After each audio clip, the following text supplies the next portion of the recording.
L'être humain est le fruit d'une série d'événements qui se déroulent dans l'utérus de la femme durant environ 38 semaines.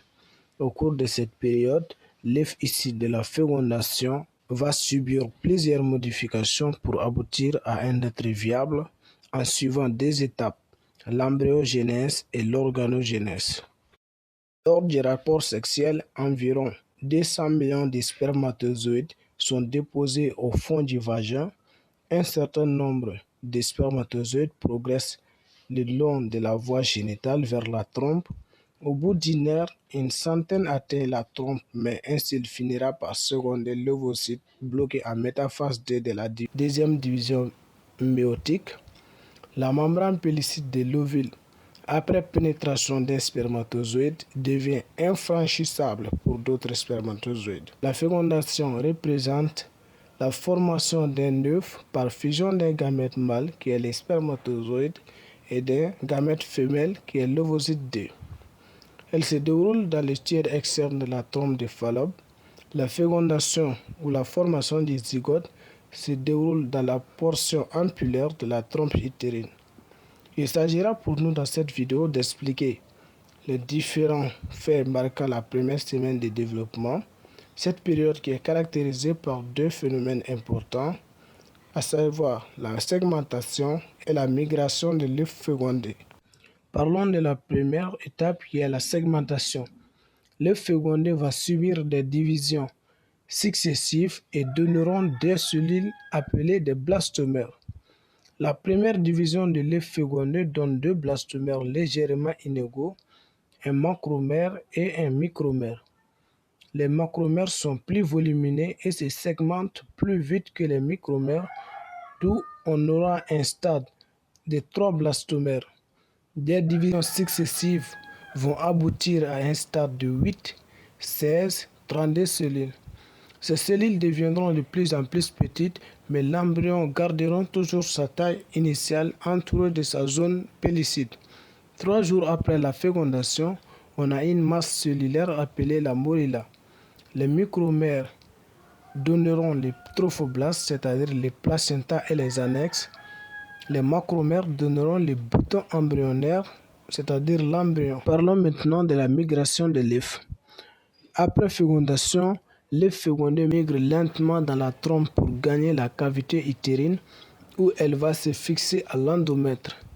Après la fécondation, dans le 1/3 externe de la trompe, l'œuf se déplace vers la cavité utérine grâce au battement des cils vibratiles de l'épithélium tubaire, grâce aussi aux contractions péristaltiques de la musculature tubaire et le courant liquidien péritonéal qui pénètre dans la trompe par l'ostium vers l'utérus.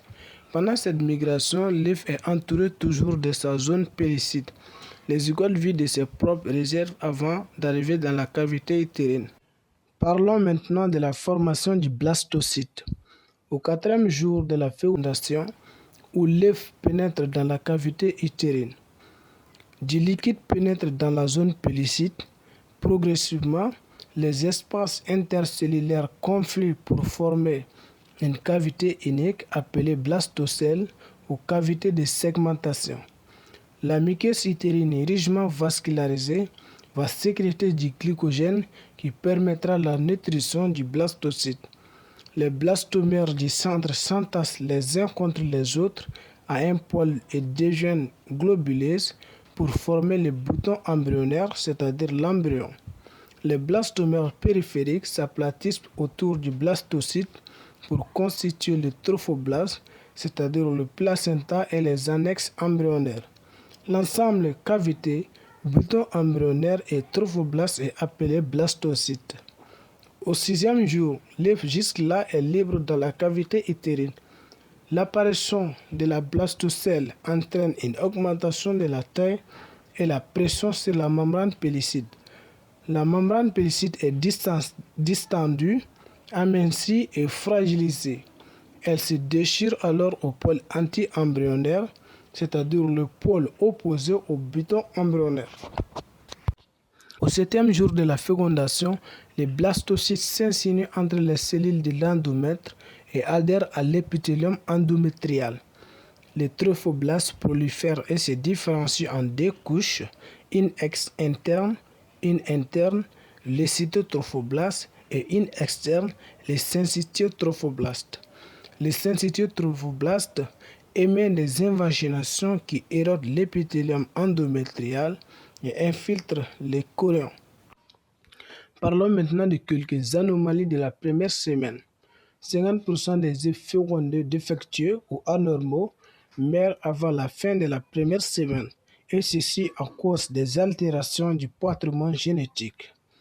Les accidents, ce qui sont les accidents chromosomiques survenant pendant la première division de la segmentation. Les mutations génétiques peuvent entraîner aussi la mort de l'œuf ou être à l'origine de malformations ou de troubles métaboliques. On a aussi les anomalies de segmentation pouvant donner des jumeaux, des anomalies de la migration conduisant à des grossesses ectopiques, ce sont les grossesses extra-utérines qui peuvent se localiser dans l'abdomen, au niveau de l'ovaire et par la suite. Des substances exogènes telles que les radiations ionisantes, les virus, certains médicaments peuvent entraîner des anomalies chromosomiques, des malformations ou même la mort de l'œuf. C'est la fin de cette vidéo sur la première semaine de développement embryonnaire. Si elle vous a bien aidé, abonnez-vous à la chaîne et activez la cloche de notification pour rester informé de nos prochaines vidéos. Je vous dis à plus.